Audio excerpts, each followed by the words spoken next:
Good morning and welcome to another Ministry Minute with Pastor T. Look here, this morning I'm talking about acting without all the information. I am in the New Living Translation Bible. I am in the book of Acts. I am in chapter 22, starting at verse 24. It says, the commander brought Paul inside and ordered him lashed with whips to make him confess his crime. He wanted to find out why the crowd had become so furious. When they tied Paul down to lash him, Paul said to the officer standing there, "Is it legal for you to whip a Roman citizen who hasn't even been tried?"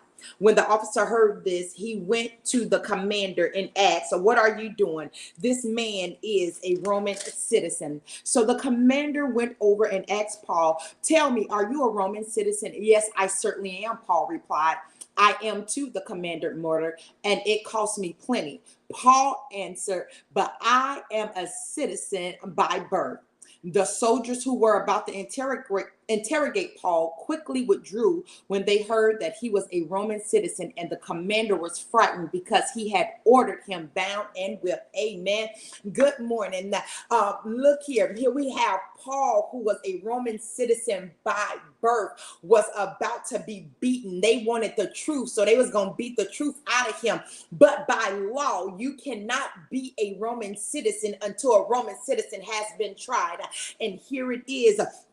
These commanders, they were about to beat him and act without having all the information, because you have to understand, in the Bible days, Roman citizenship could be bought. And here we have the commander say he was a Roman citizen and it cost him a pretty penny. And Paul had to let him know, it didn't cost me nothing because I was born a Roman citizen.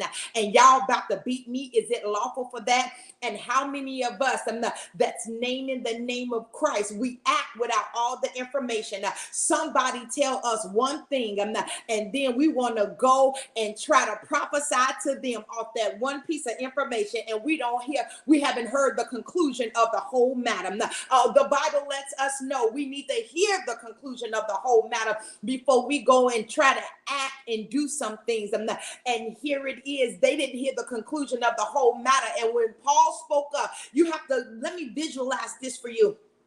They had put him on a stretcher. They had bound his feet and his hands and his arms so he couldn't move. And they were about to beat him. They were going to flog him until he told them the truth. How many of us, we don't do it naturally, but we don't do it literally, but we do it with our mouths. We beat down people and we beat them down thinking they're going to give us the right information. We beat them down and beat them down thinking they're going to submit and get saved. That does nothing for a person. We need to be able to listen to a person's story and ask God, how do you want me to pray for them, instead of acting without all the information. Even when somebody says, will you pray for me? I have learned I'm just not going to be pulling none out the air. I'm just not going to pray. What am I praying for? Just pray for me. What am I praying for? Because they may be having me pray for something that's not of God's will. A woman may be asking me to pray that God give her this man that I know that's married. I'm not praying for that. Two people of the same sex may be praying, asking me to pray for them to stay together. I'm not praying for that, because that's not biblical. That's not of the word.